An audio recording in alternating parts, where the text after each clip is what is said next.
Okay. Hello.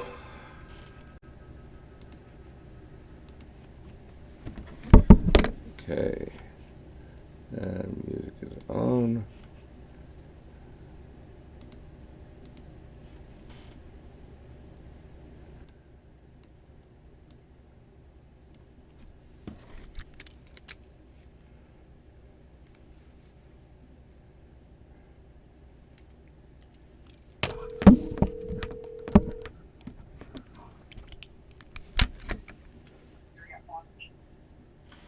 Hello, Brother Ira. How you doing, sir?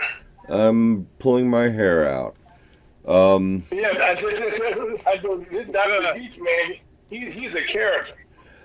yes, sir. I just had, yeah, Dr. Beach call me.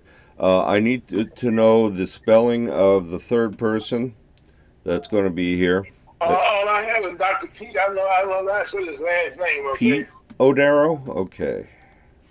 Yeah, P-E-T-T-P-E-T-E. P-E-T-E No, P, Odaro. no, P-E, like P-E-T-E. That's what I said. P-E-T-E Right, yes. Odaro. Mm-hmm. Wait. Peter Odaro, Niobe, Kenya. That's it. Okay. Okay, yes. Okay, got it. All right. We got Ready when you are, Scott. we got music on. We got everything ready. But I'm gonna have to really do some stuff while you're talking. Okay, so don't ask me any questions. In five, four, three.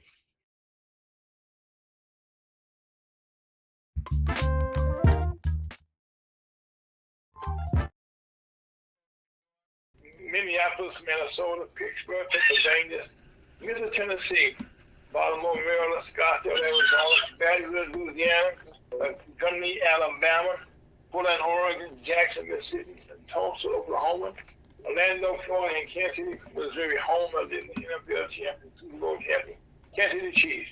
Welcome to the Missouri Champion Race for October the 7th. 2023. My name is Al Folks, your host and creator, along with Elder Al. How you doing, Rev? Fine. And how's the wife doing and the family? Fine. And we got the little fire director making all this noise. Well, right now, Rev, he knows he wants to be on the show today. That's all that is, okay? And we can't, he will not be denied. Put it like that. Okay, will not be denied. So you're definitely doing that. I mean, right now, people, we have a very special show today that we're going to be broadcasting on our stream, Ferguson University, hottopic.com, and also on an international stream, which is going to be connected to you as we go into the month of October. And right now, we'll be joined by Scott Owens, who's busy right now, making preparations for our guests, coming up for us very shortly. And also, we were joined by Mr. Chuck T-Bone III. And we're broadcasting live on Ferguson USA, hottopic.com, from beautiful Ferguson, Missouri, via Woodson Terrace, North County, North St. Louis, Arnhem, Missouri, and you can get heard on Facebook, YouTube, and Twitch. And also, if you miss our program today, you can hear it again tomorrow at 1 o'clock tomorrow, again on Wednesday at 1 o'clock from 1 to 3. And also, you can always find us on Spotify and all your other podcast sites. And right now, without further ado, we will have prayer on a beautiful shelter with Pastor Ellen Lyles, Pastor Walnut Point Baptist Church at located North St. Louis at 5547 Goodland Avenue, St. Louis, Missouri 63123. Put that 63120. Put that in your GPS. And we need the prayer today. We be featured with Elder Allen Lyles, with the pastor of the great Walnut Park Baptist Church, located in Walnut Park, in the Walnut Park neighborhood at 5547 Woodland Avenue, in Missouri 63120. And that's what you will hear that will be that Pastor Allen Lyles of the Walnut Park Baptist Church at 5547 Woodland Avenue in North St. Louis at 63120. Top morning to you, Rev. Top afternoon to you, Rev. Same to you. And life is good. So what you got for us this week? Let's bow our heads. Yes, sir. Heavenly Father, We thank you for waking us up this morning. You didn't have to, but you did. And Heavenly Father, I ask you to bless the sick all in the universe. And Heavenly Father, we know that we're going to have a wonderful fellowship with you this afternoon. And we just give great thanks for that. In Jesus' most precious name, amen. Amen, Rev. We thank you for that prayer, and needless to say, your choir director is giving you, a background music today. And man, we hadn't heard him in a little while, so we have to have him back on the show. Amen. Okay, so give us what is the lesson today, sir? The lesson today is about one Lord, which is the first commandment, and then it's the great commandment, and the first commandment. And to know about them, you have to be born again. You have to believe the gospel, the death, the burial, and the resurrection of Jesus Christ. You believe that? You pass from death into life before you sleep and after you sleep. And that's your way to heaven.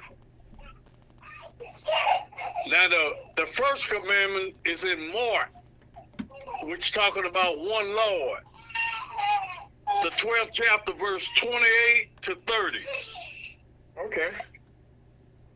It said, and one of the scribes came, and having heard them reasoning together and perceiving that he had answered them well, asked him, which is the first commandment of all?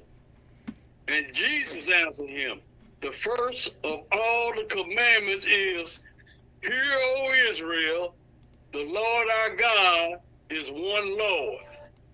And thou shalt love the Lord thy God with all thy heart, and with all thy soul, and with all thy mind, and with all thy strength. This is the first commandment. That's why you have to surrender all. All to Jesus I surrender, all to him I daily give. That's one of those songs, hymn about I surrender all. That's one of those great gospel songs. Okay, and it was the test of time. I know, and me growing up, okay, at Jackson Street Baptist Church in Victor, Mississippi, that was one of the songs that I heard or we sung at least once a month, if not sometimes twice a month. An hour. Here's another one in Deuteronomy. This is talking about the great commandment in Deuteronomy, the 6th chapter, verse 4 and 5. It says, hear, O Israel, the Lord our God is one Lord, and thou shalt love the Lord thy God with all thy heart, and with all thy soul, and with all thy might. See, God brings things to pass. He'll say it here in one place, and then he'll say it in another place to let you know he spoke it here and he brought it to pass here. Yes. So that's how one Lord, the great commandment is all connected together. And it comes through you believing the death, burial, and resurrection of Jesus Christ. That you pass from death unto life before you sleep and after you sleep.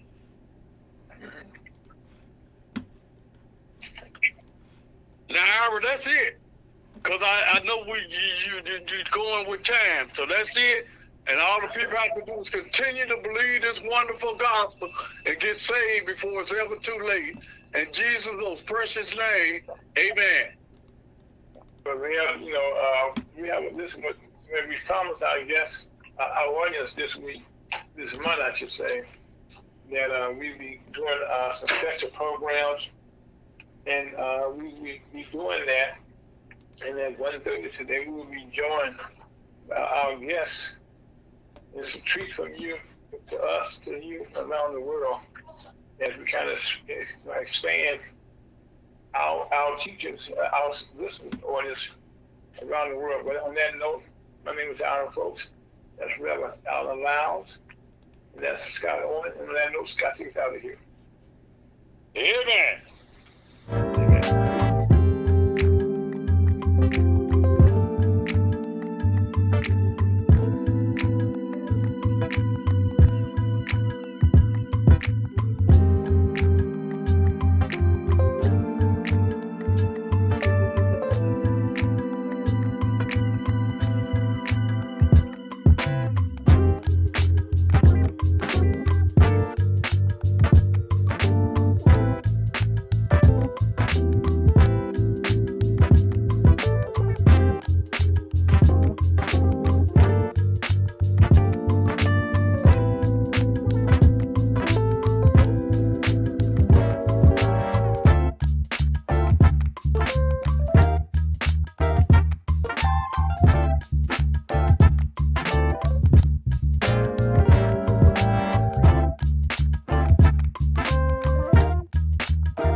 Well, welcome to Lunch with the Light Chamber Convention on this beautiful Saturday afternoon here in St. Louis. As a matter of fact, weather has gotten into fall. We are now in the chilly day, but in fact, one of the coldest days this April that we have here in St. Louis. And again, it is, I guess we say Indian summer has ended.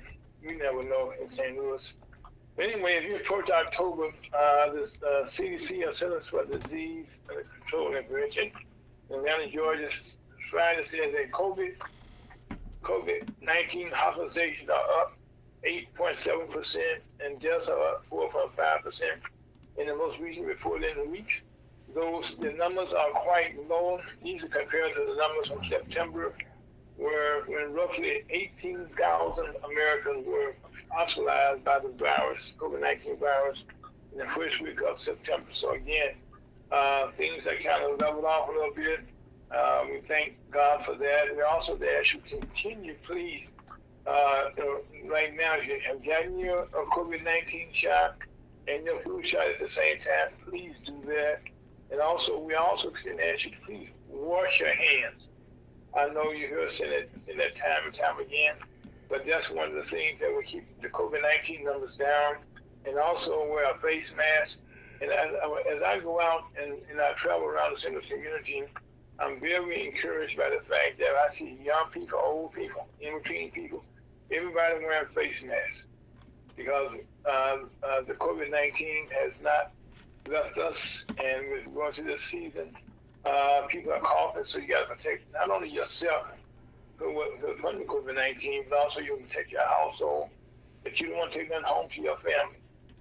Also, because right now, you get in the house and you say, how did you get here? Well, you may come in coughing. If you have any doubts that you may have it, you can get COVID kits, testing kits all over the neighborhood, all over the community right now. And so and if you need them, please test them. And if you're concerned, please go to your local doctor, to your doctor, and go to your urgent cares, or to your clinic and get tested, to the hospital, get tested.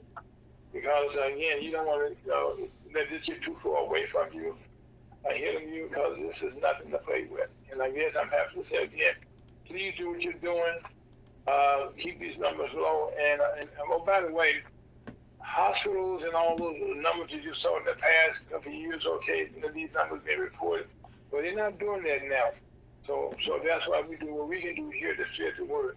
And also, I'm happy to say in Canada, our neighbors to the north, they have elected their first black president of the House of Commons, and that's a gentleman by the name of Greg Frigus. And in their history, like we are here, they're breaking records for black participation, and also, as we, looking at, but this is a peaceful transition there, and we wish him much luck in his family in Canada. And also, this week in the United States, we still cannot, not talk about what we all saw this past week in our own House of Representatives, where Speaker Kevin McCarthy was removed for the first time in our history as a speaker removed, and I said removed. He was on Tuesday. He was on Tuesday by the vote of 216 to 210. The vote was called by a contingency of all-right conservatives after Matt Yates of Florida orchestrated a rare vote on the obscure motion to invade. and put their heads swiftly into a dynamic afternoon roll call. And it was dynamic because people could not believe what they were seeing, and this has created a whole lot of chaos. But in the meantime, this was going on. Students failed as the presiding officer gavelled the vote closed, saying that the office of the speaker is hereby vacated. And moments after this took place, cooler heads did prevail. State Representative Patrick McHenry of North Carolina Republican took the gavel, and according to the House rule, it was named Speaker Pro Tem. And after her, he's the next in line in the speakership there, to take over in case something took place. And he's to serve in that office until a new speaker is named. And matter of fact, his only duties is to call back the House to order when they're ready to, the Republicans think they have a conference together and think they have a speaker. But one of the first things McHenry's first act in his temporary position was to oust Speaker entrepreneurs, Nancy Pelosi from her honorary office at the Capitol, where she was, while this took place while she was away in Florida, pay tribute to the late dancer, Dianne Feinstein, who passed away, Senator Feinstein passed away last week. And while the representatives, were in recess until Tuesday, when they would meet to elect McCarthy's replacement. So again, this would be a very, very, very contentious time in our Congress. As we all know, this was really something that really I call stupid. This violated the dispute with former Speaker McCarthy sided with the Democrats to avoid a shutdown of the government last week. And if you had to make that decision, they have the votes in the Republican Congress there to get a majority to vote. And so to avoid shutting down all things that operate by the federal government, we've been in great, great, great trouble. And so right now, he's going to finish his term as a representative from Florida. He also will be run for election next year. Now, also, this is real time in what I'm saying to you today. Presently, right now, in case you're not aware, is an uprising in the Middle East where Yusuf and Abbas, well, according to Prime Minister Netanyahu, they are at war. They are at war. And that means that all the people have been killed, the house has been taken, missiles have been flying, and now we're seeing the damage from that. And this is kind of really important, but I'm going to say to you. President in the United States Senate, the senators, Republican senators have been held up. Your appointment to the Israeli ambassador.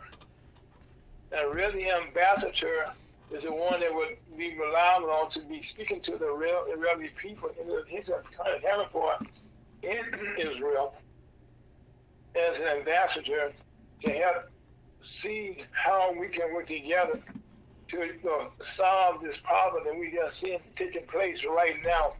So you starting to turn your TVs on, or you starting to watch TV, you're gonna see that you got fires, and this is not rumors of war. This is war in the Middle East right now for Israel and the Gaza Strip people. And this is not good. This is not at all good. So right now, we ask for prayers up. We say, please pray. And right now, as we all know, anytime a country invades Israel, the United States comes to their aid.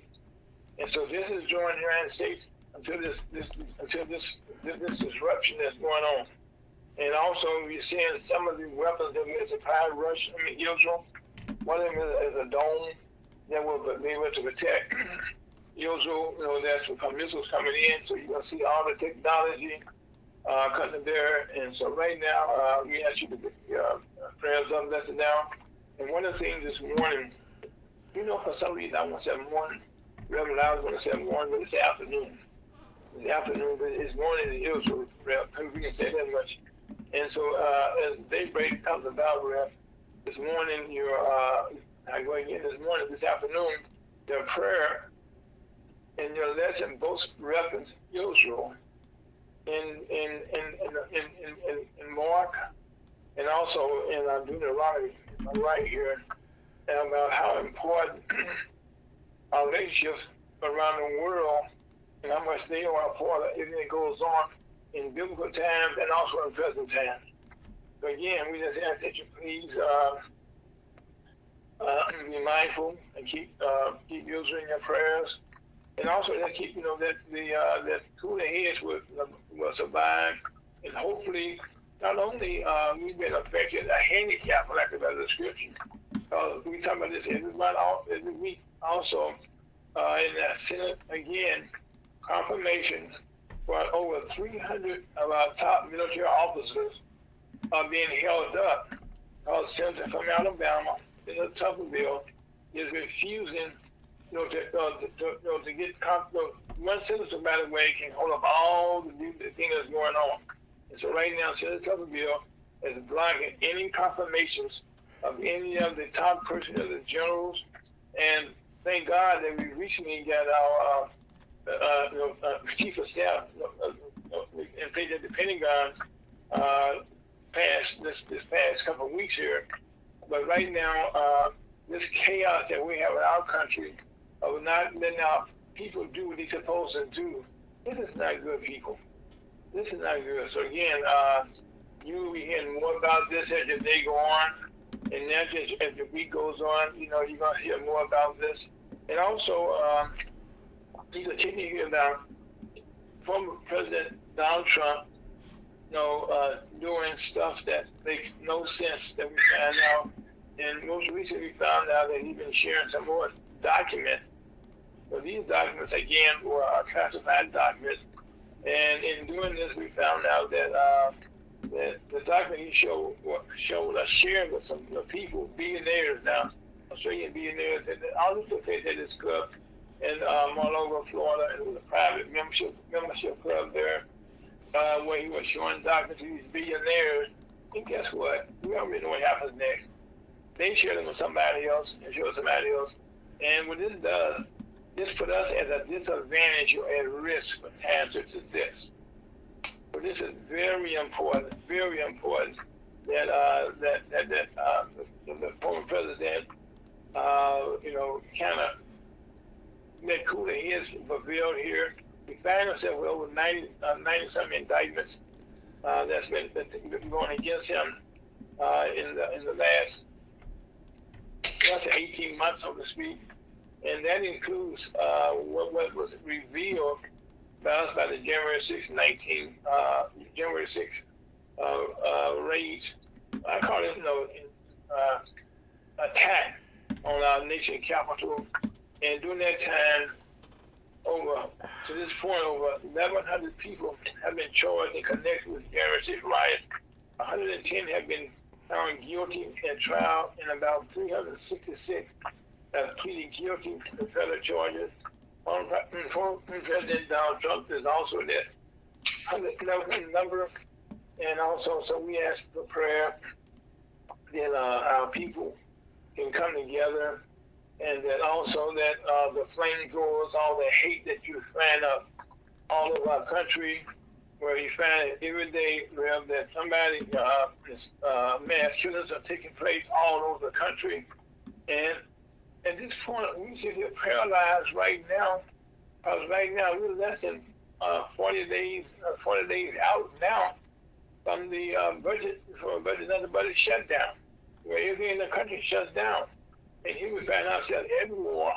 We're not in war. I'm thinking that with the Middle East, all type of confusion going on over there. And this is why I started reading about everybody in that area right now is on edge. And this is a time that we all need to be at all times on guard and ready to be able to move forward in a timely manner. And so, and I said a timely manner. One of the things that took place this past Tuesday that's very, very noticeable, that the that the United States Senate got a new member, Ms. Laposa. Well, I'll make sure I spell that. Laphoonza Butler. Ms. Butler became the third black female to serve in the United States House of Representatives. The first two were Mildred Brown from Illinois. Then we had Senator, now Vice President Kamala Harris, was number two, who was now our Vice President. And also Ms. Butler was sworn in to replace the late Senator Dianne Feinstein. And her term represented the state of California. Will go on until the next election. And also, she's a former Labour leader, and so she should hit the ground running. That's also a very good thing. And also, this week, Vice President Kamala Harris is in the St. Louis community with first husband, Doug Imhoff, and they're here now for a Democratic National Committee meeting. And she's joined by Donna Brazil, the acting chair, and also here in St. Louis, Secretary Gore, retired Missouri Supreme Justice George Draper, who retired after 12 years on the Supreme Court, House of Missouri. He would be the chief training officer in a new position. And also, federal officials told 16 states that they have been underfunding their historical black colleges and universities now to the tune of $12 billion. The largest of those being Tennessee State University had the biggest loss over $2.1 million, and in Tennessee, attorney Ben Crump will be representing their effort to receive their dollars. And also, this is a very important thing to be aware of. And also, this month, the Supreme Court demanded that the state of Alabama redraw their maps, congressional maps, because guess what? They, for the third, I mean, this is not this ongoing thing. Refuse to reflect the 30% black population in Alabama. The state had refused the previous order, so we're going to see how this works out. And more than 75,000 workers have walked out this week, and then one week strike against Kaiser permitting in California, Colorado, Washington, and Oregon. This is the largest walkout by healthcare workers in the country. And also the UAW strike is the 4th weekend, but will not be expanded the strike, as the unions have seen key steps taking place. And also in California, the actual strike, the negotiation continues next week. But as this week, you saw the late night show returning this week. And also in St. Louis County and St. Louis City, carjacking continues to increase. And this is not only in the St. Louis area, but this is pretty much around the world we have this problem, and so we ask for prayers for all of our leaders and stuff, okay, but right now we ask a special prayer for Israel and all of our, our people that's, being harmed away, and also we ask for our armed forces people to be on key. And also, we continue to see that as we approach this week, like never before, we are seeing chaos in the weather. We are seeing chaos. You know, there's a book, Scott, we recall that our guest, Mr. Bill Kovacs, wrote, I should say, that talked about chaos in government, and he will be our guest coming up very, very soon. But starting this month, this week, for the first time, you know, we're trying to do something different in our programming, and we're trying to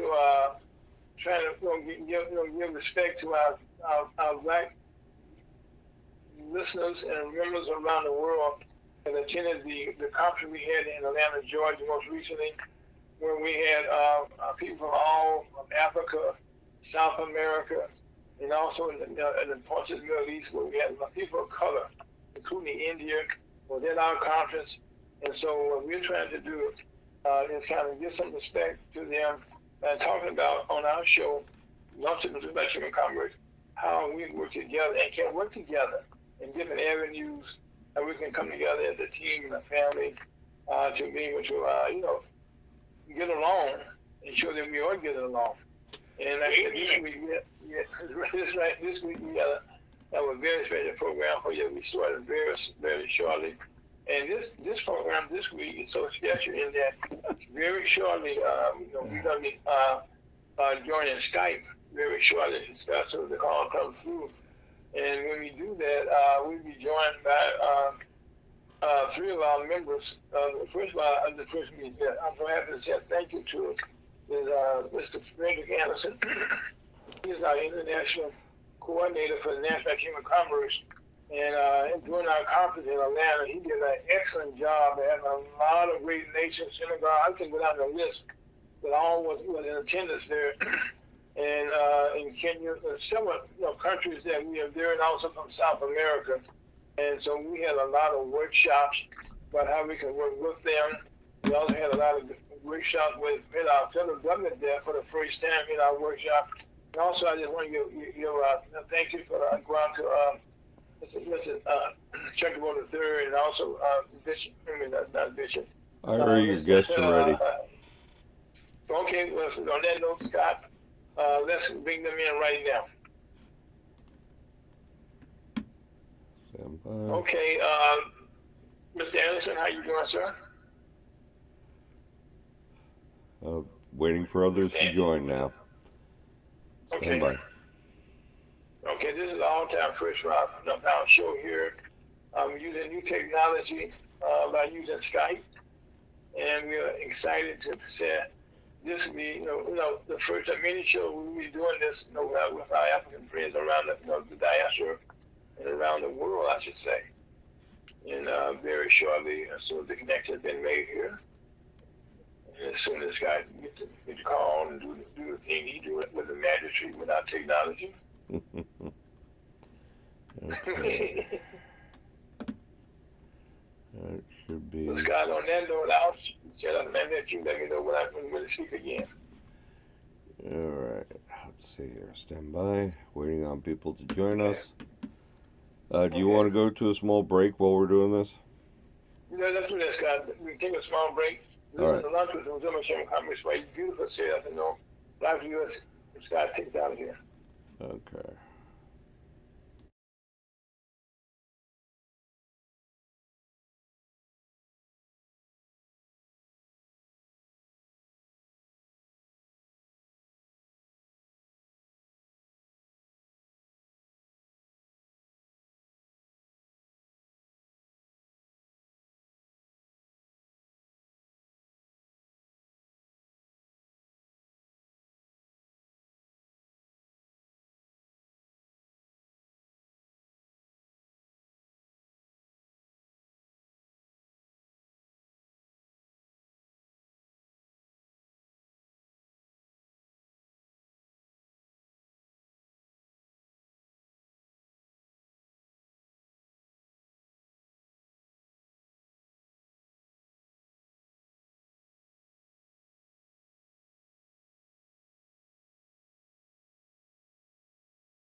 All right, in five, hold on. In 5, 4, 3, 2. Hi, and my name is Dr. Malcolm Beach, and this is Eagle News Forum. And I'm your host for today's show. And today we've got some very interesting guests. We've got Dr. Peter Odero. We've got Frederick Anderson. And of course, we've got Ira Folks, who will be joining us shortly. Okay, so how are you doing today, gentlemen? Doing fine, Dr. Beach. How are you doing today? Okay, doing just great. Let me just start off with Dr. Odero. Tell us a little bit about yourself and what kind of media operation do you have? Thank you, Dr. Malcolm Beach, for inviting me onto your platform. I appreciate you all. I'm just outside Nairobi, Kenya, the capital city of Kenya. I've been involved in media and communications in radio really for quite a while. I had my first radio show in 1995. It was called the Coca-Cola Radio Show. So my thrust now is I have another radio show. It's called Good Morning Africa. We broadcast out of San Diego in California, and we reach possibly about I think 15,000 plus people who are signed onto our app, our platform, and I broadcast once a week. But then I'm involved in several other activities in music production, as well as presenting and producing things for various other media outlets around the globe. So that's generally what I do. A lot of people know me as a songwriter, a singer and songwriter as well. So I wear many hats. I wear many hats, which I guess is a segue for what our discussion today might evolve into. How do we survive in the quick evolving world that is present day media? Yeah, well, I guess that's why they call it the creative industry. You know, we definitely have to be creative. And Frederick Anderson, tell us a little bit about yourself and what it is that you want to add to the conversation. Well, Dr. Beach, again, thank you for having me back on your show. I definitely appreciate it. For those who might not know, I'm the president of a consulting firm that advises and consults with businesses who are around the world who are looking to do business internationally. And one of the reasons that I was looking to kind of have this conversation, be a part of this conversation, because when you start talking about the African diaspora doing business internationally, I think one of the tipping points is basically understanding communications media. And that's where I was happy to kind of be a part of this conversation, and that you wanted to kind of engage in this area, because I think it's very vital for us to start having these meaningful discussions on how media impacts business opportunities and what are the business opportunities in the media space. So I'm looking forward to furthering the conversation. Yeah, I think you're absolutely correct. I mean, the media is very, very important because it deals with image, and the image almost controls what we think about each other. When we look at somebody and kind of see, are they different, are they the same, or how close are we together? And when you talk about the diaspora in Africa, that's a big gap that many of us face, especially those of us that have never been to Africa. You know, you have all kinds of images in mind as to what Africa is really like and what Africans' daily life in Africa is really like. And of course, many of us believe, those of us that have traveled to Africa, you realize that it's a total different conversation with some members of the diaspora, and in terms of what they think is going on in Africa and what really is going on. So when we talk about the media, what kind of challenges have you seen, Peter, in terms of this image thing? What is it that is it any different between Nairobi and California? I can't hear you. Okay. Yeah, go ahead. No. As you know, because you've traveled, I see you wearing a Kenyan cap with your Kenyan colors and everything's going on right there. This is in your heart, man. I want to let you know I'm in tune. That's fantastic. So Kenya is very much like in the sub-Saharan. It's one of the big four African nations. You have South Africa, you have Nigeria, you have Egypt, and you have Kenya as the four pillars of industry and commerce on the continent. Kenya is roughly 50 million people, which is maybe a quarter of the population of Nigeria. And so you have some interesting opposites or things going on there. And of course, sub-Saharan Africa, doing business in sub-Saharan Africa, which is like Nigeria and Kenya, is very different from doing business in South Africa and Egypt. So you have extremely developed economies in some places, and some places no. So the capital city of Kenya, Nairobi, where I grew up and have been before I started my many travels to the U.S. I've been coming back and forth to the U.S. for over 20 years now for various intents and purposes. In fact, I just got back from the U.S. in the end of July. And it's what I've seen in terms of the differences is sometimes stark. Nairobi is a very, in fact, for all the intents and purposes, is a very westernized city. You can find many major brands, many major stores, except Starbucks in Nairobi. You still won't find a Starbucks in Nairobi. You will find a KFC, but you won't find a Starbucks. But there are various versions of these major brands. Very highly developed, very intense. In fact, I would say it's a mix of somewhere between Atlanta and New York. The vibe is almost New Yorkish, but when you really get to meet the people, they have a very Southern American sort of warmness to them. But if you get to the city, some of these guys are super intense with their business. And again, one more factoid that anybody dealing with Africa has to understand is that 73% of Africa's population is under 35 years of age. I'll say that again, 73% of Africa's population is under 35. The median age of Kenya, you have Uganda, Kenya, and Tanzania, who have a very low median age. Uganda is 17, Tanzania is 18, and Kenya is 19. The median age is 19. So you're more likely to meet a 19-year-old in Kenya than anybody else. But of course, they don't have the economic power. So this is just some of the factors that I think bring interesting twists. So there's a large population of the 50 million people in Kenya are under 35. So you, in terms of a market, it's a growing market, and you can see what the curve, if you draw any economic curve in terms of growth, you see that the trajectory for the next 25 years is incredible. So Africa is really your growth. It really is your growth continent. It really is the opportunity that many people may be sleeping on. So doing business here has its challenges, because then even though you have a very advanced economy, you still have connectivity issues and things like that.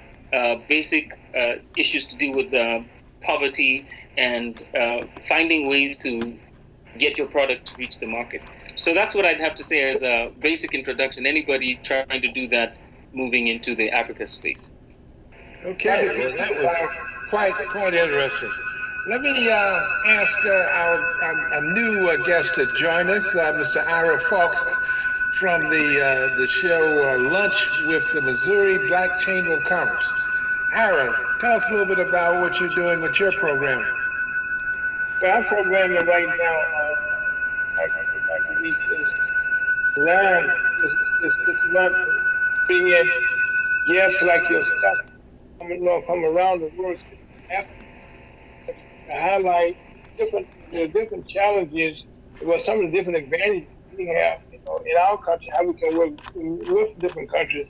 And of course, I want to thank you for inviting us to be on your show also. This is indeed an honor, sir. And I came in a little bit late here, but I think to take place.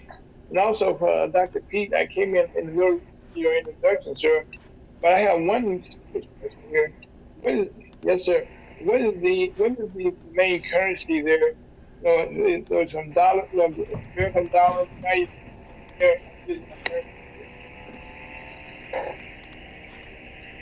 Sorry, Ira, I think I understood this question. Yes, I think in two ways. What is the currency in Kenya? So the Kenyan shilling is the currency of exchange, but big business is often always done in U.S. dollars because the U.S. dollar, for the most part, is the international currency for trade. And so that's to basically answer your question. And gentlemen, may I also interject in some of the conversation, especially when Dr. Darrow was talking about the marketplace, and he mentioned the 50 million in Kenya, and he mentioned roughly 200 million in Nigeria. But the continent of Africa has over 1.2 billion people. So take the United States number and multiply it by 4 approximately, that's the size. I just want to emphasize that. So when he talks about 73% of the African marketplace is under 35, that's on that $1.2 billion marketplace. And I think that's important because as we look to reach into that marketplace and looking at the demographics from a business standpoint, we need to know what are the demographics that we're trying to reach and understanding those impacts. So I just want to kind of share that information. So I thought it was important. Yeah, that's absolutely true. I mean, and it's growing. I mean, in other words, those numbers are set to double in another 20, 30 years. And those of us that are involved with the diaspora that want to do business, in Africa, now's the time. Now's the time to get started and to work with that. And the other thing that you wanted to talk about, I think, Frederick, was the role of media in that transition, in that growth. How can the creative arts impact that relationship between the diaspora and the African? Well, basically, one of the first things to that point, the role of media is the messaging. Basically, you touched on previously, is the imagery that we all kind of perceive of different areas in which we are thinking about. So when you think about the continent of Africa, people might still have the imagery of undeveloped countries, and as Dr. Darrow basically talked about, there are some westernized developed communities that are significant, and that's why my travel and recognize that imagery is very important.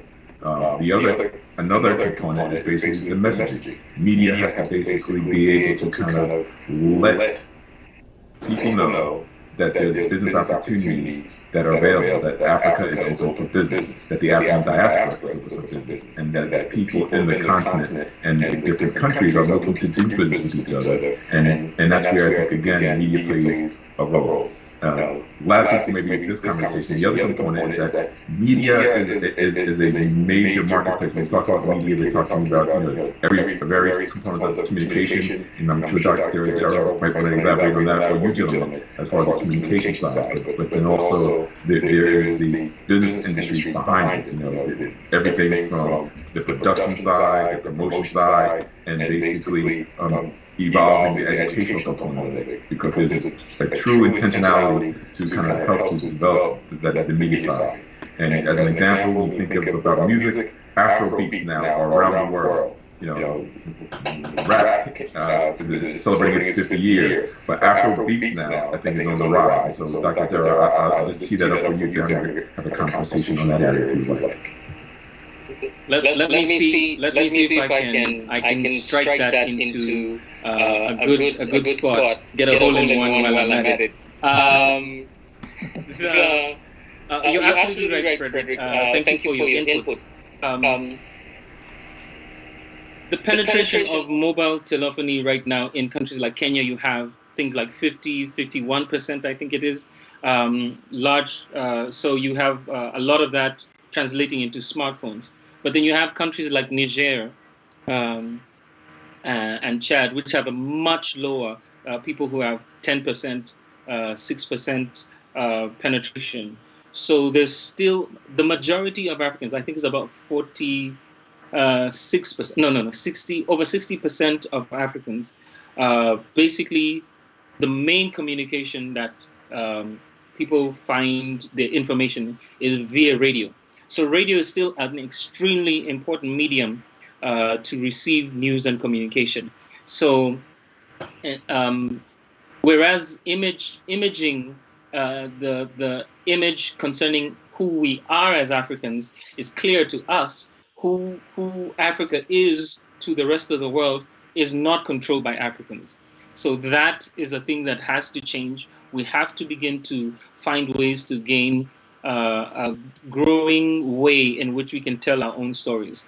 We have businesses and people who have built incredible businesses, incredible machines, incredible things that they're doing here and now on the continent that the world doesn't know about, because Africa, they say, contributes less than 10% of the global GDP. Yet we are the supplier of way close to maybe 60, 70% of raw materials to the globe. I think it's important for us then to then say, what is our messaging? And you're finding people like young entrepreneurs like Suji Moto in Nigeria, Julian Kula, who I know personally here, Quayle from South Africa. These are people who are young Africans who have started moving and are already continental shakers and are doing business on a global scale. And so it is important to begin to tell these success stories, to begin to pass these messages on to the rest of the world, so that the world can see that there's not just opportunities to do business, but that you can actually succeed. And I think this is very clear. Let me throw something into the mix right there. And where the US, for example, and Europe is giving little to Africa, where input is concerned with trade, the Chinese are pouring in over 100 times what the US is inputting right now. So I think this is an important messaging where how we are seen. So it's important for us to then be able to harness whatever vehicles of communication are to put a clear picture. Part of the reason that I'm out there, and very importantly when I travel to the US, is say this clearly, is it's important for us to understand who Africans are, why they're the way they are, and then also open up to the opportunities that Africa offers. So definitely the inroads, one of the inroads is, as I've said, is radio. Radio is still big, but there's still opportunities for incredible penetration. If some countries have only mobile telephony of about 10%, you still have opportunities for growth. So there's people right now who are jumping into those countries who are not really Africans, but partnering with people who are in Africa to build the kind of networks that would make communication much easier. Okay, so that means there's a future for communications in developing Africa economically as well as entertainment-wise. I mean, a lot of times people think of media only as entertainment, but you're saying there's an economic development role to be played also. Correct. With communications. So Ira, did you have any comments that you wanted to make on that? Well, yes, I have several comments on that, because about three that come off the top of my head. One of the things that you mentioned there, that investment your country is kind of big from China compared to what the United States is doing. That's up my mind right away. And also you mentioned that early on in your conversation about the age group, which is a very, very young age group.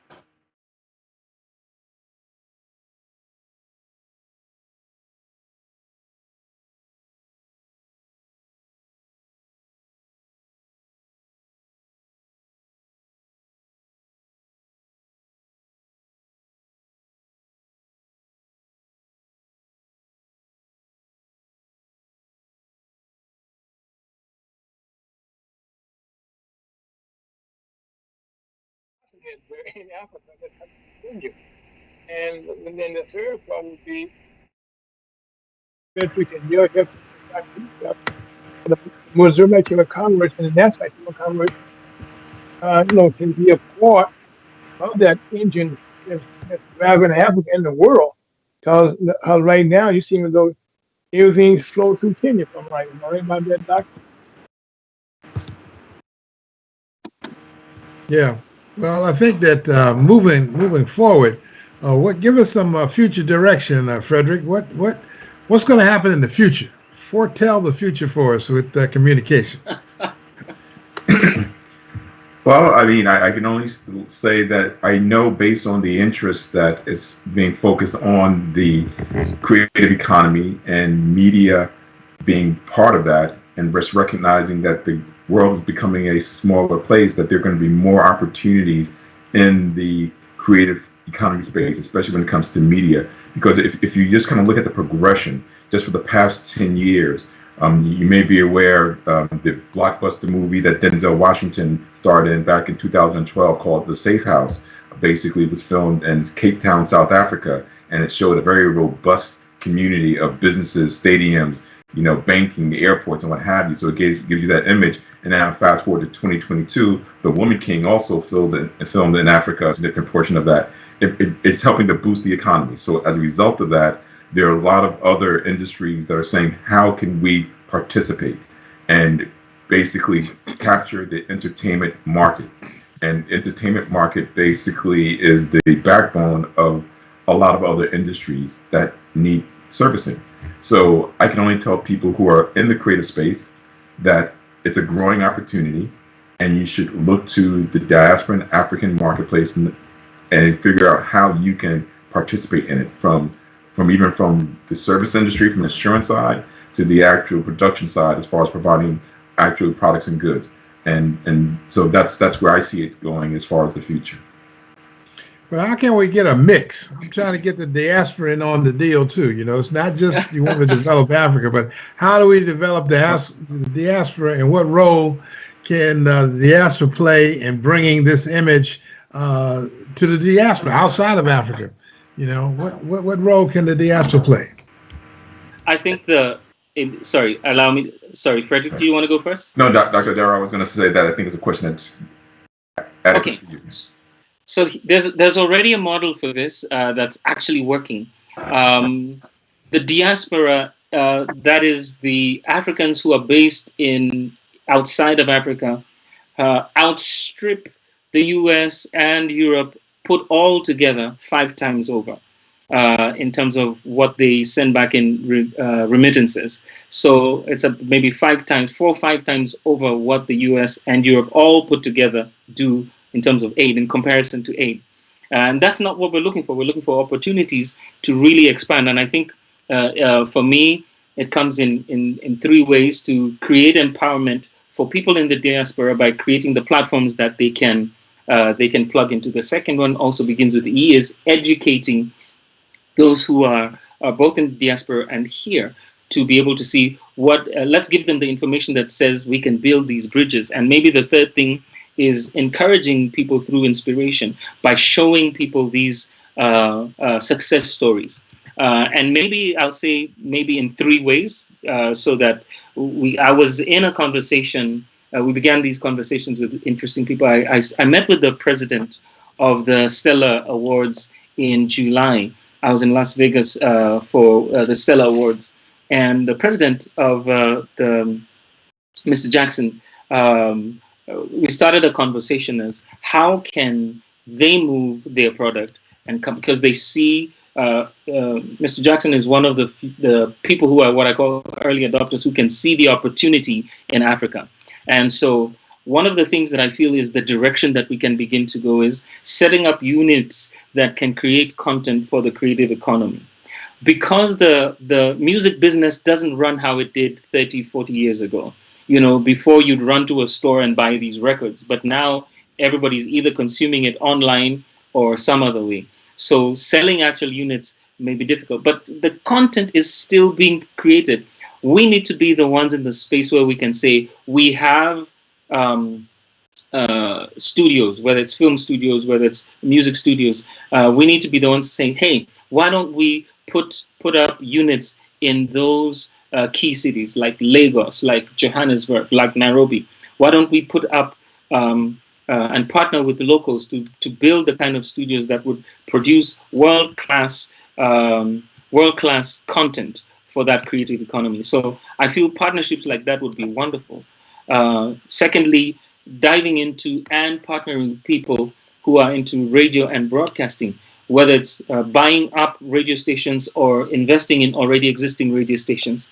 I have friends in West Africa and Southern Africa and here who have built incredible networks with the radio stations that they have in Eastern Africa, in Southern Africa, and in West Africa, which are hubs.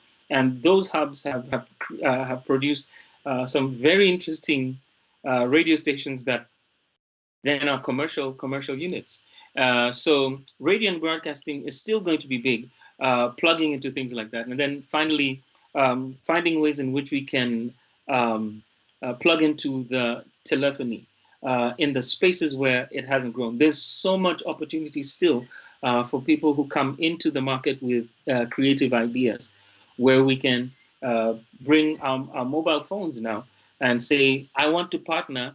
You can get people who are in the diaspora who come together, band together and say, we want to become a player in this arena, and begin to buy into those opportunities that have now presented themselves in some of these countries. Just a little word of maybe with a little bit of caution as well. You know, you had people in the 17 and 1800s moving to the West in the United States, coming to pioneer. In a way, that's exactly what's happening in Africa. And as you're pioneering, please understand, in the same way that you had buccaneers, you had bandits, you had stagecoach robbers. These are realities that happen in emerging markets. Wherever the emerging markets, the risk is high, the returns are high. But I think the idea is to then say, who can I trust in these emerging economies? Who can we partner with to then say, hey, I think these are safe hands to work with. There's people who have incredible experience, have demonstrated some measure of success on the continent and credibility. So these are some of the things that we need to be looking for, so that we're not just waving this, hey, I'm going to Africa flag and then get burnt, but really begin to begin to partner with people in the creative economy, who've had some measure of credibility and success. And I suppose that's my input here, to say, having somebody on the continent to point to say, hey, I've worked with so-and-so in West Africa for the last 15, 20 years. I've worked with so-and-so in the South Africa for so-and-so. I've worked with so-and-so in the East African community for a while. These are the kind of relationships that we need to start with. Mm-hmm. And if I may just add to that, and that's why, you know, I always say that it's important to kind of build relationships. And that's why in the case of being belonging to some of the organizations like the National Black Chamber of Commerce, National Business League, because we forge relationships, as Dr. Adara was talking about. We have trade missions to create those relationships, because this past December 14th, during the African Leadership Summit that the president had, we had a gathering, a reception that was talking about the creative economy, and we brought in some folks from Lagos, Nigeria, who were creating a creative academy, partnering with universities here in the U.S. and universities in Africa, Nigeria specifically, to build an academy to help educate basically individuals both here in the U.S. and also in Nigeria on how they can partner together in the creative economy. So I definitely agree with you, Dr. Adara, that partnering is important and understanding who you're getting involved with. And as you mentioned earlier, Dr. Beach, how can it grow? Well, creative academies being built in country here in the U.S. as well as in other parts of Africa can help to kind of spur the growth in this area. Well, let me ask you this. This is a tough business question. In other words, all of this takes money, okay? Mm-hmm. And the money comes from business, and primarily comes from business. So we're talking about market demand for the products. Do you think is a stronger demand in diaspora, or is it a stronger demand in Africa? Or just how do we deal with this market demand? Because that's where we're going to have to find the money to pay for all these wonderful ideas. And that's where, if you may interject, there are actual intentional programs to help fund creative economy-based projects. And they realize that the markets that we're looking to kind of be in, that there's opportunity on the business side. For example, the cost of producing a movie in Africa, I read a statistic, is roughly 65% of what it costs to do it in the US. So that mindset is saying, okay, fine. So businesses understand, hey, you can save money to produce products in other countries. And then, as Dr. Darrow mentioned, the marketplace, the overall market that you're looking to reach is growing, and it's growing exponentially in the continent of Africa. And then as the growth is happening in Africa, the diasporans, those who are coming from Africa to the US to get educated, to basically run businesses and to invest in businesses, it's basically happening in both sides of the equation. So there's a growing market and there's a cost saving to operate that will help fuel the financing of business opportunities, especially for those people who are taking on what I call the conservative risk, meaning the fact they're doing the business already here, or they're doing business in Africa and they're looking to partner together. And that's the key element. So that's my contribution to that question. Mm-hmm. Peter, you were about to say something about market demand? Well, absolutely. Sorry. You go ahead, please go ahead. Absolutely. Here's what I'd like to say. The Kenyan market is 50 million individuals. All we need to do, the reality is there's people who've made millions of dollars just sitting here selling basic products to Africans who are here. The East African region is about 100 million people now. So you can imagine a market of 100 million. What needs to happen is finding products and services that can then be sold to this emerging economy. Because it's growing, we're really talking about fast-moving consumer goods. We're talking about other, what I'd call low-hanging fruit that people can invest in. But that's a saturated market already, because you have the Unilevers who are here, you have all these big global players who are already here, who are not playing in the creative economy side. They're not playing in that space. So it gives an opportunity for somebody with the vision to then say, let's not look at, because this is one of the problems, is that, Africa Free Trade Agreement is heading towards this, creating one huge market so that the trade tariffs and barriers across Africa can easily be overcome. Because I believe that the future for Africa is intra-African trade, not necessarily exporting, which is definitely big, but intra-Africa trade. And when you begin to look at that, the consumption, for example, of Afrobeats as the music or creative products that's coming out of especially Nigeria, Ghana and Nigeria. Kenya is one of the highest consumers of these products. But because it's not an actual product that's being sold, then the gateways to access those products, the creative products, is what is being controlled. And people are paying premium price for access to those gateways. So it takes a little bit of ingenuity and the ability to see, if I can buy into gateways, if I can buy into portals, if I can become the supplier of these products, then you change the narrative.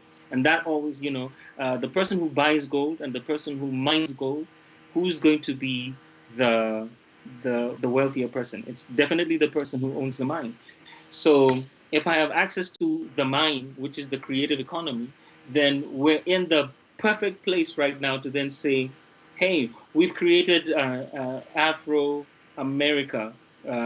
We call it Afro-America Communications. And we're jumping into Africa. We're building film studios. We're partnering to build film studios and to build recording studios to create the products for this creative economy. We're buying into the radio stations and telephone companies. Those are the gateways. You have a mine and a gateway. People start to pay you to begin to then move into that space. And I believe that the advertisers then begin to look at the numbers. When they see the numbers that we begin to then produce, the advertisers jump on it and they'll pay you what they're paying now in the millions of dollars to access what is already being produced. So I believe that it really just takes a little bit of visionary insight to be able to see this. I have a friend who I introduced Frederick to, who's called Jazzy Jordan, Dr. James Jordan, who's based in Atlanta, who set up something like that and has onboarded in the thousands of subscribers. That's growing daily. And this is something within the last year that was produced out of the information that I gave him. So I feel that there's an opportunity here to then say, let's take this a step forward. Let's build the platforms. Let's create the engines that then produce these musicians and artists and creative producers and directors, and then let's go there. Allow me to say, lastly, Nigeria and Ghana focused on two things. Ghana and Nigeria focused on creating the space, and the Ghanaian government especially was very deliberate about creating the space for development of film. And so very high quality films began to come out, locally produced film for the local market. And the same happened with Nigeria. So Nigeria became a self-sustaining, introverted market that eventually created so much product that what we're getting now is the overflow of what was already produced in Nigeria. Nigerians are exporting the musicians. I don't know how many Nigerian musicians have moved to Kenya because their market is saturated. So it's overflowing.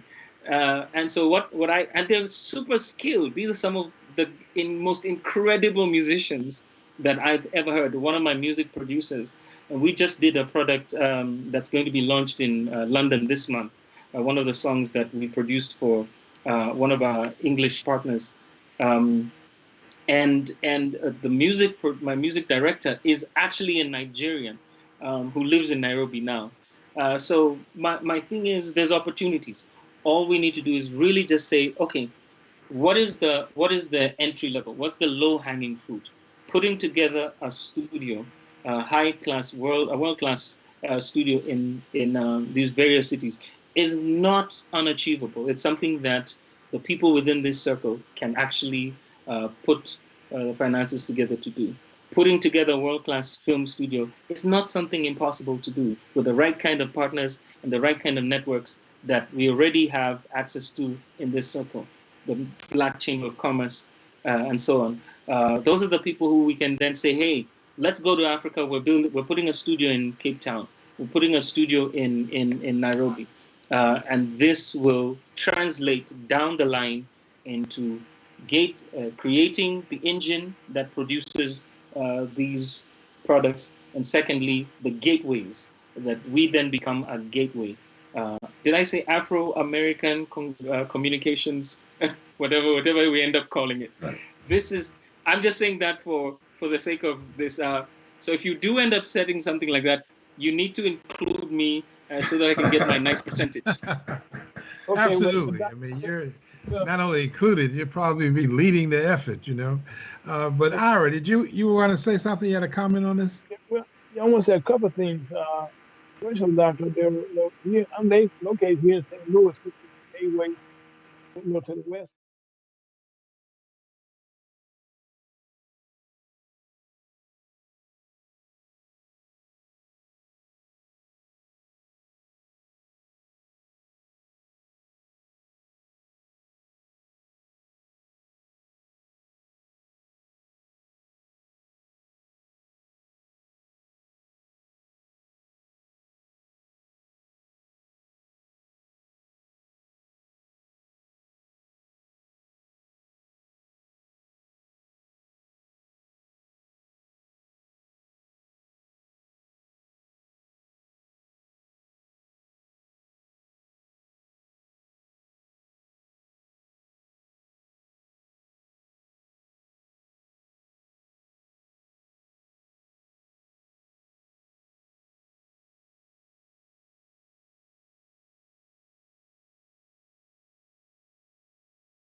Well, those are some excellent points on that. Now we've covered the market and the demand, but what are some of the obstacles? I mean, we always got some obstacles that are blocking us from achieving some of our objectives. They're slowing us down anyway. They're never going to stop us, okay? We're going to get there eventually. But what are some of the obstacles you think that we should look out for, plan for, as we go forward? Well, one of the things that I think is always can be a challenge is making sure that you have the rights to your intellectual property. When you start talking into the media space, there are a lot of people that might not be savvy enough or understand what they need to do to protect their intellectual property. And that's where, when you do start doing international business, you want to make sure that you have your trademarks and your basically your patents in place to protect your intellectual property before you leave the country. And then when you go into other countries, find out what's the requirements to make sure, to the best of your ability, that you can protect your intellectual property. And then that kind of leads to being able to kind of then connect with the right partners, as we talked about before, and making sure you vet the other businesses or the relationships that you have, and recognizing that these are just some of what I call the preliminary issues that you want to make sure that you have in place, because once you start talking to people in other countries, you want to make sure what's your asset, what's your property, is something that you can take claim to. So that's the first step, and there are several more that I don't think we have time to go into today, but we'll gladly, have some information to you, Dr. Beach, about the other headwinds. But some of you mentioned financing, right? And just making sure you address the right financing package, doing the market research, making sure you understand what your market needs, and understanding how to market to your market. So that's my approach. And I'll leave some time for Dr. Darrow to kind of give some thoughts. Yeah, we talked about, you're absolutely right about the intellectual property, because if you notice recently, a lot of people have talked about the value of Prince and his music, Michael Jackson and his music. A lot of that, that's big wealth, big time money. And you're right, as you get into the industry, you need to know how to do that. So go ahead, Dr. Pete, you going to tell us something? Absolutely. So here's the thing. There's two things I immediately want to say: that you're dealing with 1.2 billion people with hundreds of languages, hundreds of different languages. So that's one of the big things you have to find. The former British colonies mainly speak English. The former French colonies mainly speak French. The former Spanish colonies, there's about 3 in Africa, speak Spanish. But then you also have hundreds of dialects that you're dealing with. So that's one of the things. Being able to find the right spaces to navigate through that. Currencies. And I think Dr. Folks said something there. The trade between Nigeria and Kenya is done in US dollars because we don't have an African currency, an African common currency to trade in. There's been a huge talk about this. And of course, there's resistance to it because, if we stop trading in US dollars, guess what? No more American money needed in Africa. So the Francophone countries, part of the energy that's driving the coups in the 7 coups in the former French colonies, 7 countries that we've had in the last 3 years, has to do with throwing off the shackles of the French franc. These economies are backed by the French franc, and part of the clamor right now is to throw off the shackles of being subject to foreign economies. So currency is very important. Let me say a couple of things. One is to do with standards. Because of such a diverse market, the market is so diverse, finding the standards for various spaces. The standards that are, for example, in South Africa or in Kenya are very different from the standards in Chad or Niger, for example. So that's just one of the things we have to look out for, being able to set standards. And then maybe lastly, I'd say is turnaround times. Whereas a country like Kenya may have a faster turnaround time. Other countries like Congo may have a much slower turnaround time because of less developed infrastructure. Congo, I think, is in terms of GNP, is internationally one of the top 5 countries in GNP. But GDP, it's all the way at the back because of just lack of infrastructure. So I think it's important for us to then say, if we're going to come into Africa, these are some of the realities that we have to face. I can't overemphasize the metaphor that I like to give of what was that show? It was called Little House on the Prairie, where you had Charlie Ingalls bushwalking across the prairies and building his own log house. This is really where we are with many of the African spaces. It may not look like it, but that's really the thing. And so the challenges that were there at that time are different from but their challenge is all the same. So you're coming into frontier country. This is something we have to keep at the top of our mind. Africa is a frontier, and a frontier has its challenges built into it.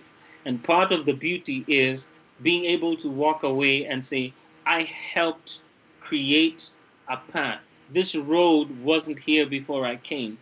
And allow me to say a little bit about my past. There was a time I made an incredible contribution to creating what we call now in Kenya the contemporary gospel music scene. If you ask anybody who knows anything about Kenya, ask them about my name, they will tell you that they actually began to call me the godfather of contemporary gospel music in Kenya. So before there was anything, I helped create an actual market, $1 million market that is actually now existent. And anybody in the market will tell you that those are my credentials. I'm proud to say. What I want to say is that this is there's multiple ways. This can my experience in this has helped me really understand Africa in a way that I feel is important for us. To understand Zimbabwe, to understand Uganda, to understand those markets and the places that I've actually been to then see what the connection is between the creative economy and actual markets where you have products being sold.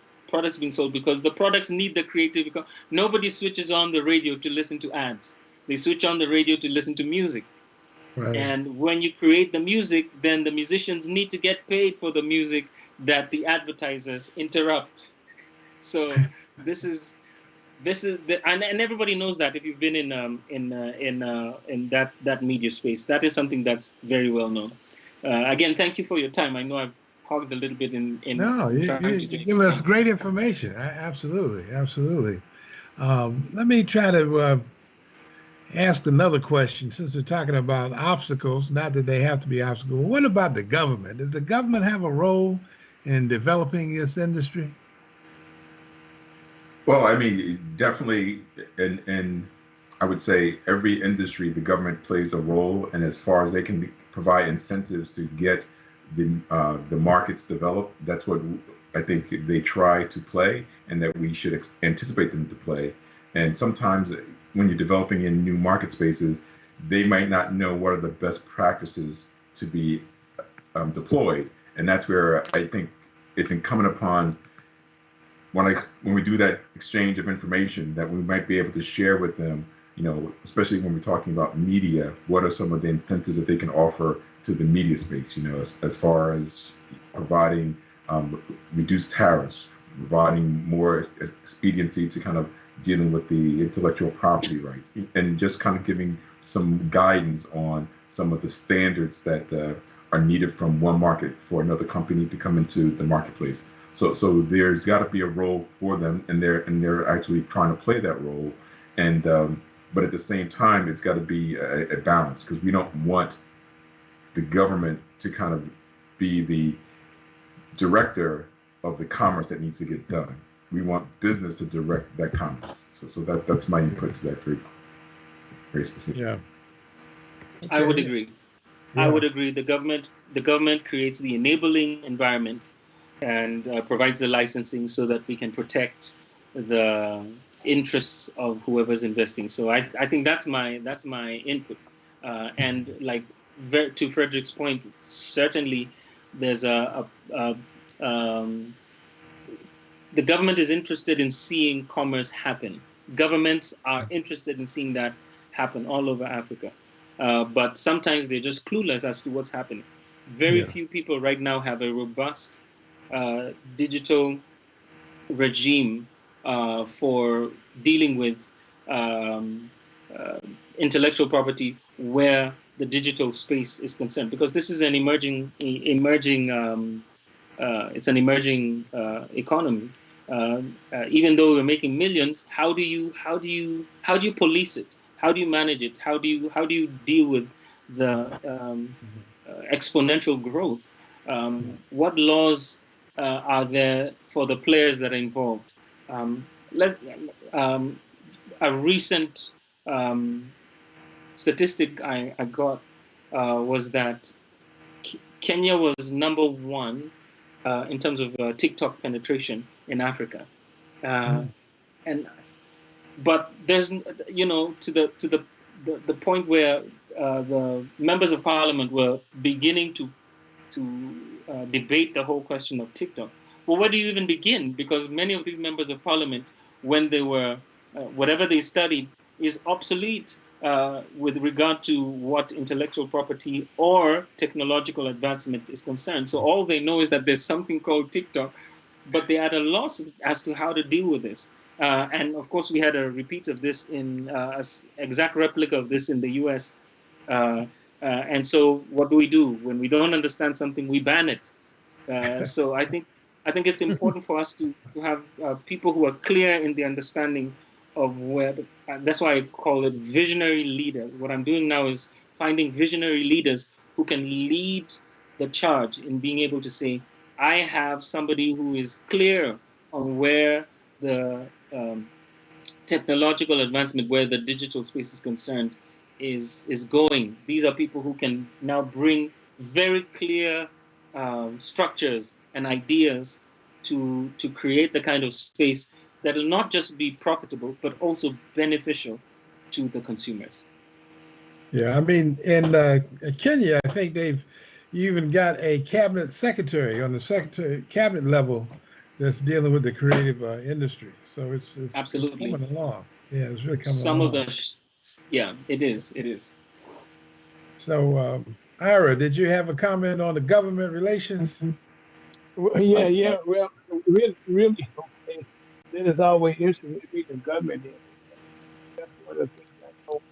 When people from our country come into Kenya, that's one of the barriers I've heard about for years, that knowing who to talk to, in fact, who can help them and not be a hindrance to them.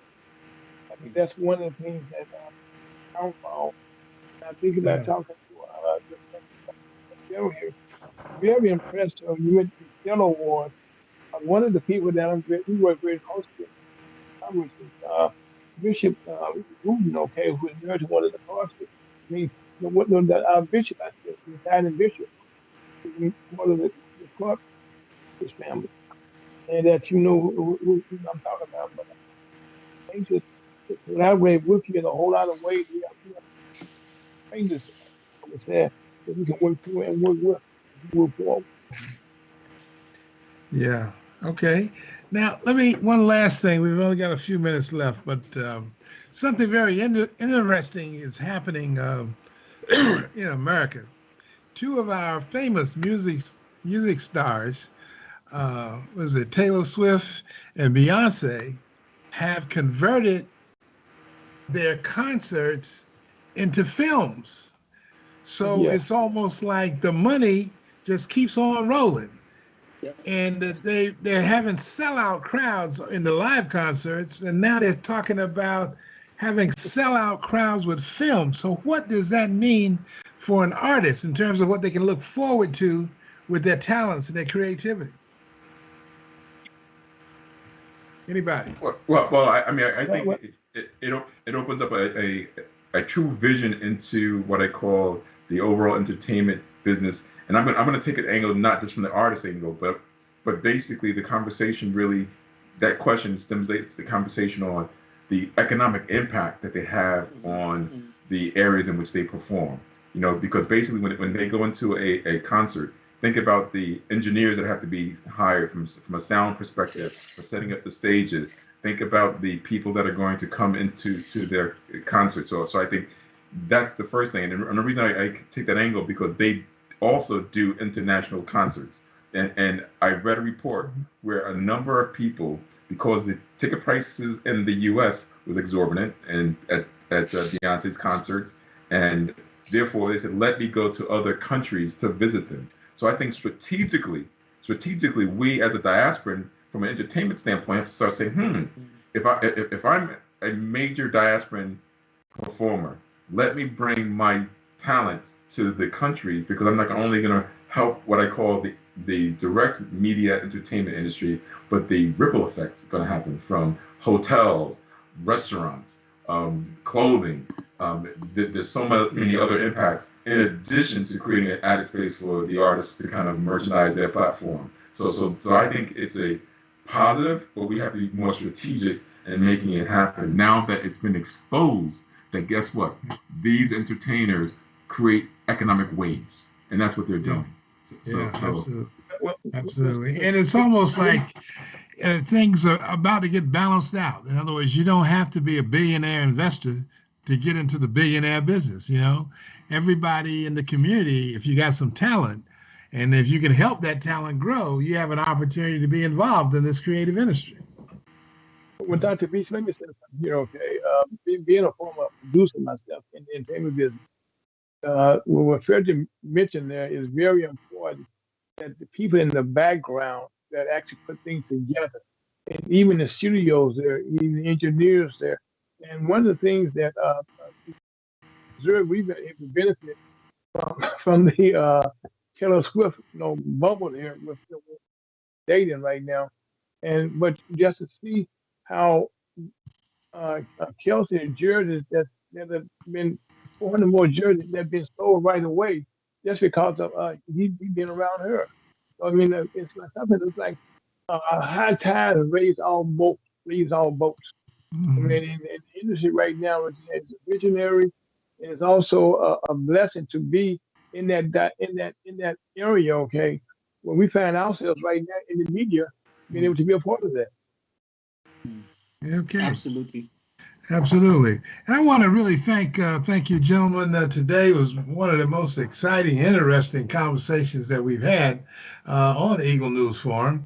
We're on the Clever Nod platform on YouTube. And if you wanted to contact us, I'm at beacheagle@gmail.com. My website, of course, is eaglenews.com. And how can we get in touch with you, Ira? Well, one of the things that we can, our program today, okay, is being seen on Facebook, YouTube, and Twitch, live right now. Since we're doing this through Skype, using technology, and also we can be found on Spotify. This program today, by the way, gentlemen, will be rebroadcast all those mediums Sunday tomorrow at 1 to 3 Eastern Standard Time, and also on Wednesday from 1 to 3 p.m. also. So those are some of the ways that we can be found at Ferguson USA HotTalkRadio.com. Okay. And also, I want to thank our general manager, Scott Owen, working with Dr. Beach today, and Frederick Anderson for making this a reality today. Truly, this is a blessing. We use the technology at its best right now. Well, then, Dr. Beach, I have to thank you so much, okay, being such a gracious host for us today. We thank you so much, sir. Okay, thank you very much for joining us. We all had a great time today, and we'll see you next time with Eagle News Forum. So long. Thank you, everyone. Thank you. Thank you, guys. Appreciate it. Thank you so much, y'all.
welcome back to Lunch with the Black Chamber Congress on a beautiful Saturday afternoon around the world today. First of all, I want to say thank you to Mr. Frederick Anderson for doing a fantastic job of bringing together us around the world. Frederick, thank you so much for inviting, Dr. Beach and Dr. Odera, two beautiful gentlemen, who made our program take it to the next level. And right now, I'm happy to bring in Mr. Chuck DeVoe, who is the CEO of the National Chamber of Commerce. And Chuck, you were not able to hear the call we had today with Dr. Anderson put together. But Fred, I'm sorry, Fred, kind of update a little bit so Chuck can come touch on what we just talked about in the last hour or so. Well, Charles, we had a dynamic conversation that was based on the creative economy and the role that media plays in the conversation when it comes to the African diaspora. And we talked about some of the good things that the opportunities that are available in the creative economy, and we kind of focused in on the media space as it relates to radio and film. I had the opportunity of mentioning the reception that we had in December of 2022, where we focused on the creative economy, and we had some people that are in the industry, from the movie industry, from the fashion industry. And so it was a very dynamic conversation talking about the market opportunities and things of that nature. And Chuck, also, we were blessed to have our guest, Dr. Odera from Kenya, and also Dr. Beach from Atlanta, Georgia, also. Who, by the way, today we simulcast our program with this YouTube program also today, so we kind of cross over some meetings there. And we also brought in Skype also for the first time in our program. That we took this in really global for the last hour or so. Yes, and just a little bit of background, for you, Charles. Dr. Pete Adero, he has about 30 years in the music industry, and as a gospel artist, and also as a producer and production side. And he's based out of Kenya, but he also does work through an organization that's streams out of San Diego, California, and he has a radio show called Talk Africa Now. So it was a good conversation. And also, Dr. Beach has a program also, which we were on today out of Atlanta. Tell them about him also, Frederick. Yes, Dr. Beach has a media background, as you may know, Charles, that ranges in print and also radio. He has a digital platform that he's partnered with the Cleveland TV that's also on YouTube as well. Excellent. So, Chuck, let me say this before we go any further, okay? I want to thank you, okay, for being our global ambassador, okay, and laying the groundwork and most of the last hour or so, as we discuss what's going on around the world, Chuck. You and Dr. Harris and Reverend Johnny Ford, and the conference we had last month was really the foundation that we had here for us doing the show today, highlighting our friends around the world in the African community. So thank you for that, for being us all together for that. Amen. Reverend Locke. Amen. Oh, hold on a second here. Oh, hold on 1 second. I'm sorry. I got excited here about what's going on here, and then being Dr. Live studio. And Chuck is already here right with us also. And I also, while we're waiting to bring the other gentleman on phone, Charles, I also had the opportunity to discuss the importance of being connected to the National Black Chamber of Commerce because of our international reach and being able to set up relationships. That's one of the benefits, as well as being part of the National Business League. But I want to again thank you for all the work that you've done to kind of pave the way and making it possible for some of the relationships to be developed. Thank you. Ira, where are we? What are we talking about? He's trying to get the Reverend on the line there, Chuck. Okay, all right. So, Fred, in the conversation, I can only imagine where Dr. Beach was guiding guiding us, because there's so much happening, and there's so much happening within what we're doing, and that's really consumed most of my time and focus the past week or so as we're preparing for the investment opportunity webinar on October 17th with matchmaking on the 18th for investment opportunities in Uganda. And then immediately... Okay. Go ahead, Joe. Yeah, so I was just bringing us up to speed on two immediate things that we're engaged on at a time where there's a lot happening around us. So the second thing was that we're taking a small delegation to Senegal on listen to. Go ahead, so with that stated, there's a lot going on, and if we're going to talk about international affairs or global affairs, then I almost feel like I want to put some rhyme or reason as to what we're doing and why, particularly as we're talking about Uganda.